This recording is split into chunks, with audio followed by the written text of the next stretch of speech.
नमस्कार मित्रों। किस पाप के कारण स्त्रियों का गर्भ गिर जाता है दोस्तों? आप सभी ने देखा होगा कि कुछ स्त्रियां गर्भवती तो होती हैं, किंतु उनका बच्चा समय से पहले ही पैदा हो जाता है, जिससे उस बच्चे की मौत भी हो जाती है। और कई स्त्रियों को तो मरा हुआ बच्चा भी पैदा होता है। दोस्तों, आज के इस वीडियो में हम आपको इसी के बारे में बताएंगे कि किस पाप के कारण स्त्रियों का गर्भ गिर जाता है और वह कौन से कार्य हैं जो एक गर्भवती स्त्री को कभी भी नहीं करनी चाहिए, नहीं तो उसका गर्भ गिर जाता है। और भगवान भोलेनाथ ने इसके बारे में क्या बताया है, जानेंगे एक महत्वपूर्ण कथा के माध्यम से। दोस्तों, एक समय की बात है जब माता पार्वती भगवान भोलेनाथ से मिलने जाती हैं, तो माता पार्वती को देखकर भगवान भोलेनाथ ने कहा, हे देवी, क्या बात है, आज आप अचानक मुझसे मिलने क्यों आई हैं?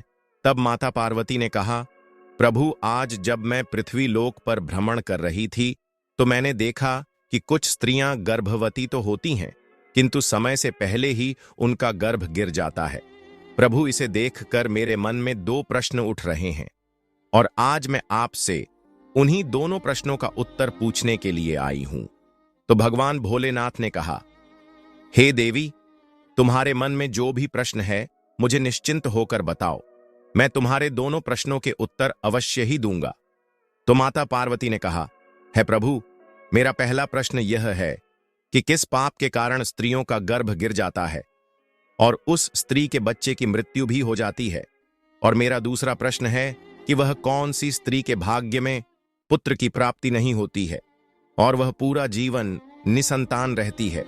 और भगवान भोलेनाथ मुस्कुराते हुए बोले, हे देवी, आज आपने इन प्रश्नों का उत्तर पूछकर संपूर्ण मानव जाति का कल्याण कर दी हो, किंतु इस प्रश्नों का उत्तर मैं आपको एक कथा के माध्यम से दूंगा और इस कथा को सभी स्त्रियों तथा सभी पुरुषों को अवश्य ही सुनना चाहिए, क्योंकि इस कथा को सुनकर आपको पता चल जाएगा कि किस श्राप के कारण स्त्रियों का गर्भ गिर जाता है तथा वह कौन सी स्त्री है जिसके भाग्य में पुत्र की प्राप्ति नहीं होती है और पुत्र की प्राप्ति के लिए उसे क्या क्या करना चाहिए।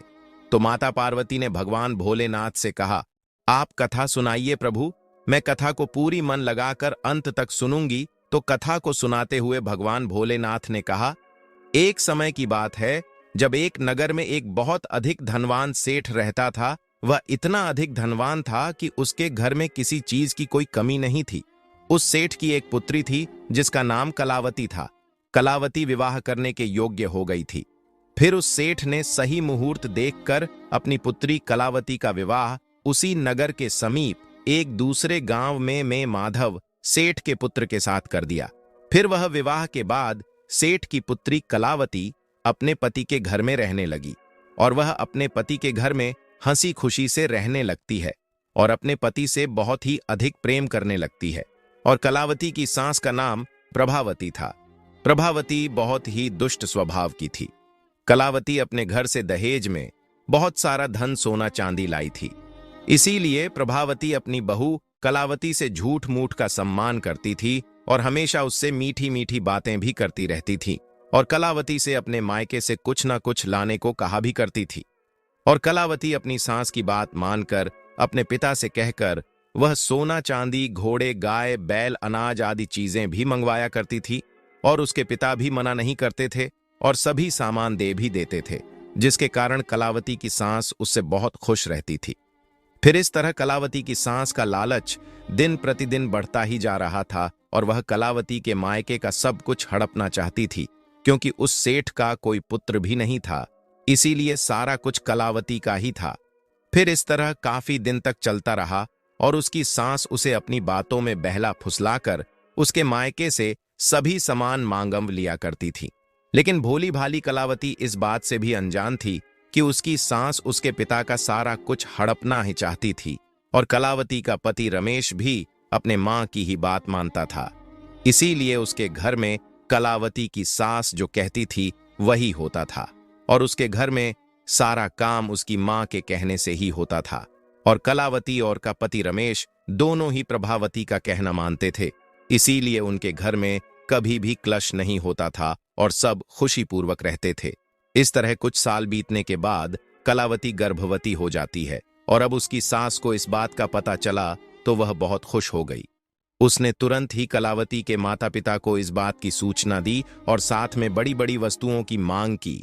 जब कलावती के पिता ने इस बात को सुना तो वह भी बहुत अधिक प्रसन्न हुए और फिर अगले ही दिन वह मिठाई तथा सोने कंगन और सोने की माला लेकर कलावती के ससुराल पहुंच गए और कलावती अपने पिता को देखकर बहुत खुश हुई। फिर कुछ समय कलावती के ससुराल में रुककर उसके पिता अपने घर लौट आए। फिर काफी दिनों तक कलावती का गर्भ बढ़ता गया और कलावती की सास उसका बहुत अच्छी तरह से ख्याल रखने लगी थी तथा उसे समय समय पर फल फूल खिलाती रहती थी और घर का सारा काम खुद करती थी। कलावती को कोई भी काम नहीं करने देती थी, इसीलिए कलावती पूरा दिन घर पर आराम करती थी। फिर इस तरह कुछ दिन और बीत गए और एक दिन अचानक ही कलावती का गर्भ गिर गया, जिससे कलावती की सास बहुत ही क्रोधित हो जाती है और फिर कलावती को ताना मारते हुए कहने लगी, अरे पापिन स्त्री, तूने अपने जीवन में ऐसा कौन सा पाप किया है जिसके कारण जन्म लेने से पहले ही तुम्हारा बच्चा मर गया? पता नहीं क्यों मेरे पुत्र ने तुझ जैसी पापीन स्त्री से विवाह कर लिया था और मेरे बेटे का तो जीवन ही नष्ट हो गया है। अपनी सास की यह बात सुनकर कलावती बहुत ही दुखी होकर कहने लगी, सासू मां, इसमें मेरा क्या दोष है? मैंने अपने जीवन में कोई भी पाप नहीं किया है, फिर भी पता नहीं क्यों मेरे साथ ऐसा क्यों हो रहा है।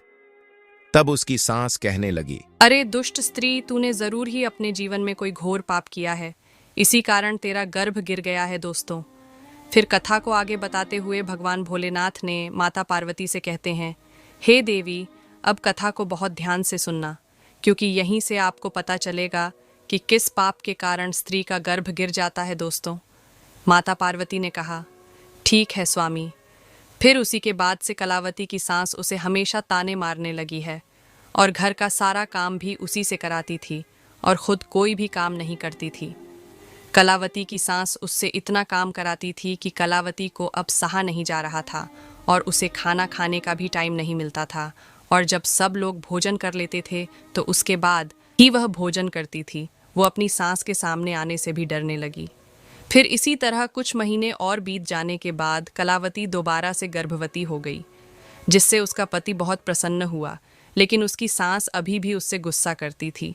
और जब कलावती ने अपनी सास को यह बात बताई तो वो कलावती से कहने लगी, एक बच्चे को तो खा गई हो, पता नहीं अब इस बच्चे को तो जीवित रख पाओगी या नहीं, इसे भी उसी की तरह खा जाओगी। मुझे तुझ पर जरा सा भी भरोसा नहीं है, क्योंकि मुझे तो लगता है कि तूने अपने जीवन में ज़रूर कोई पाप किया है, इसीलिए तेरा पहला गर्भ गिर गया था। अपनी सास की यह बात सुनकर कलावती कुछ नहीं बोली और चुपचाप खड़ी रही। फिर धीरे धीरे कलावती का गर्भ बढ़ता गया और गर्भवती होते हुए भी वह घर का सारा काम करती थी, लेकिन फिर भी उसकी सास को उस पर जरा सी भी दया नहीं आती थी। फिर इस तरह करते करते अब कलावती के गर्भ को 9 महीने पूरे हो गए। अब बच्चे के जन्म होने का समय बिल्कुल नज़दीक आ गया था। फिर कलावती ने फिर एक बालक को जन्म दिया, किंतु वह बच्चा कुछ बोल नहीं रहा था और ना ही रो रहा था। फिर कलावती ने देखा तो उसका बच्चा मरा हुआ पैदा हुआ था और अपने मरे हुए बच्चे को देखकर वह बहुत ज़ोर ज़ोर से रोने लगी।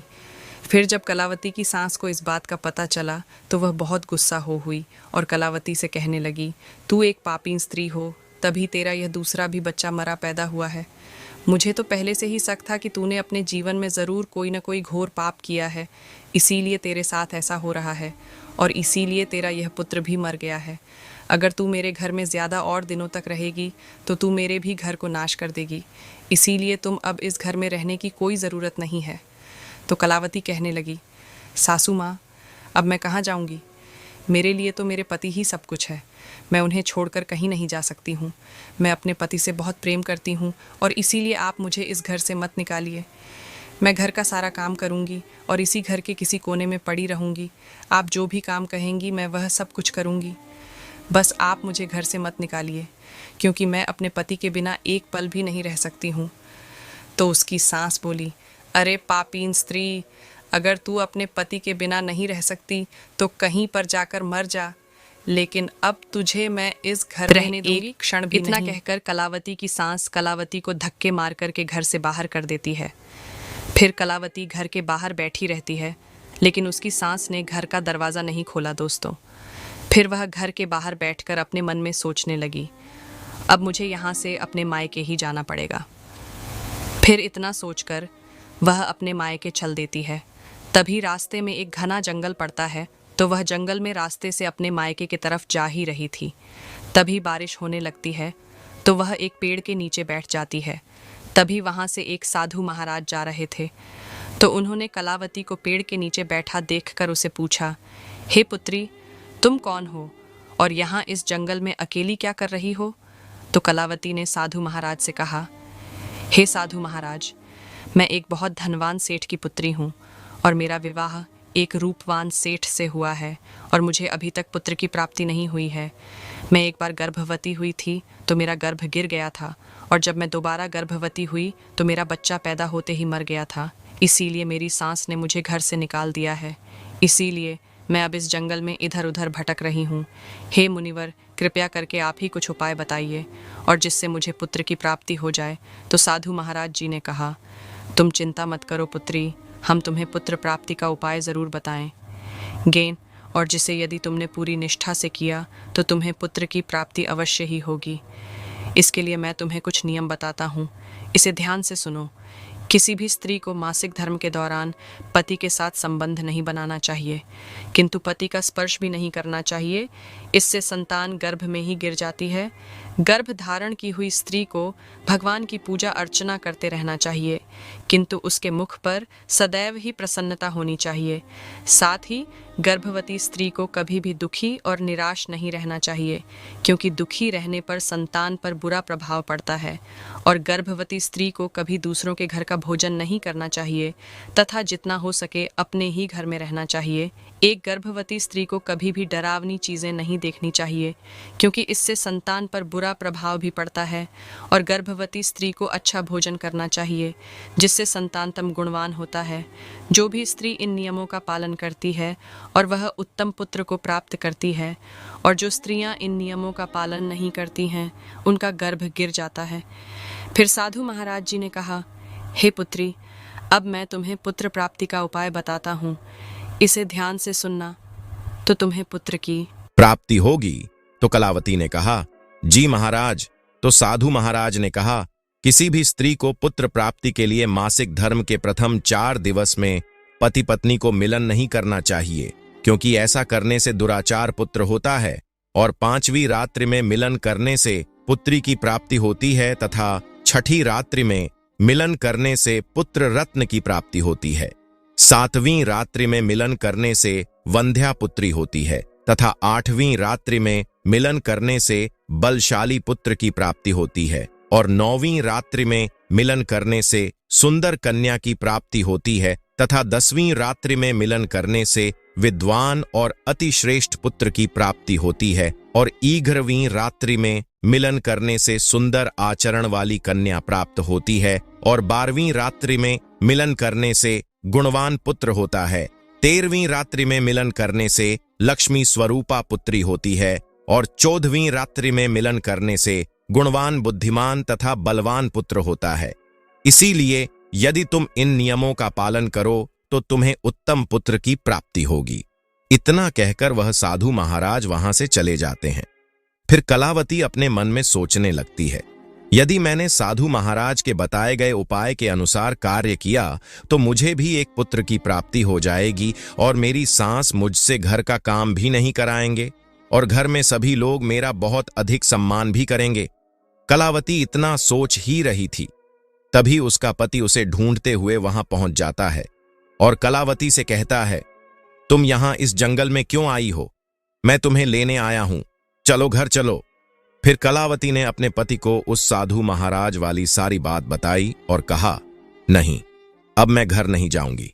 जब तक मुझे पुत्र की प्राप्ति नहीं हो जाती है तब तक इसी जंगल में रहूंगी। और कलावती की यह बात सुनकर उसका पति भी उसी के साथ जंगल में ही कुटिया बनाकर रहने लगता है।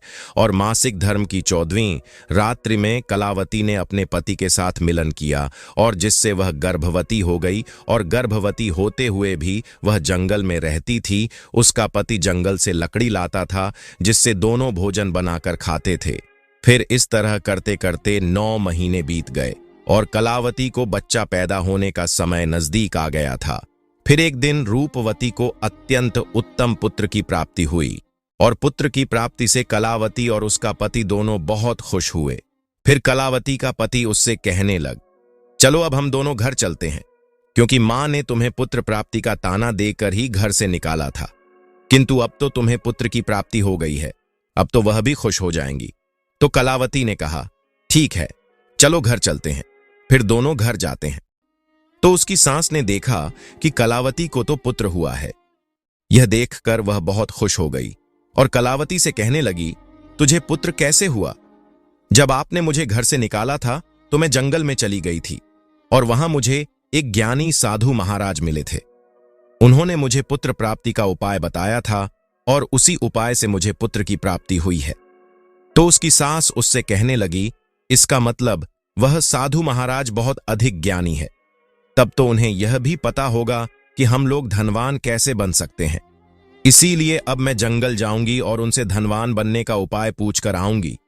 तो कलावती ने कहा, नहीं मां जी, आप वहां मत जाइए, क्या पता वह साधु महाराज अब वहां पर मिले या ना मिले। तो उसकी सास ने कहा, नहीं, मैं तो जाऊंगी और उनसे धनवान बनने का उपाय पूछकर जरूर आऊंगी। इतना कहकर उसकी सास उसी जंगल में पहुंच जाती है। तभी उसे एक शेर दिखाई देता है, तो वह शेर को देखकर डर जाती है। तभी शेर उसे खाने के लिए आगे बढ़ता है। जैसे ही शेर उसे खाने के लिए आगे बढ़ा तो कलावती की सास ने उससे कहा, हे सिंहराज, तुम मुझे क्यों खाना चाहते हो? तुम्हें मुझे खाकर क्या मिलेगा?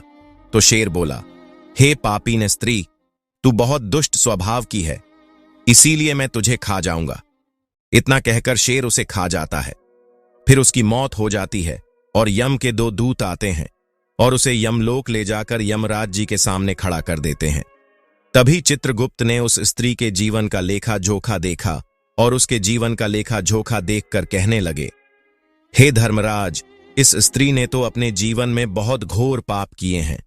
यह स्त्री अपनी बहू रानी पर बहुत अत्याचार करती थी। उसके गर्भवती होते हुए भी यह घर का सारा काम उसी से कराती थी। और तो और, जब इसकी बहू के पुत्र की मृत्यु हो गई थी तो इसने उसे धक्के मारकर अपने घर से निकाल दिया था। चित्रगुप्त की यह बातें सुनकर यमराज को उस स्त्री पर बहुत क्रोध आया और उन्होंने दूतों से कहा, इसे नरक लोक में डाल दो। दोस्तों, फिर कथा को आगे बताते हुए भगवान भोलेनाथ ने माता पार्वती से कहते हैं, हे देवी, इस प्रकार उसकी सास को उसके किए की सजा मिल गई और कलावती ने गर्भ धारण के नियमों का पालन किया, जिससे उसे उत्तम संतान की प्राप्ति हुई। इसी तरह कोई भी स्त्री यदि उस साधु द्वारा बताई गई बातों के अनुसार कार्य करेगी तो उसे भी पुत्र की प्राप्ति अवश्य होगी।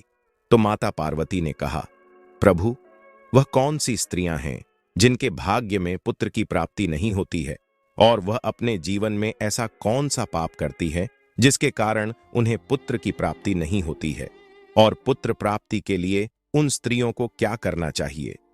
तो भगवान भोलेनाथ ने कहा, यह वह स्त्रियां हैं जो अपने पति से हमेशा लड़ाई झगड़ा करती रहती हैं और घर में सारा काम अपनी ही मनमानी से करती हैं तथा अपने पति का आदर सम्मान नहीं करती हैं।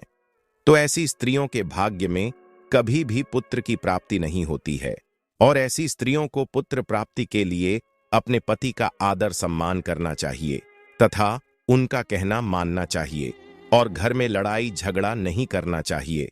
तो ऐसी स्त्रियों को भी पुत्र की प्राप्ति होगी। दोस्तों, आपको यह कथा कैसी लगी हमें कमेंट्स करके जरूर बताएं। तो प्रेम से बोलो, जय माता लक्ष्मी।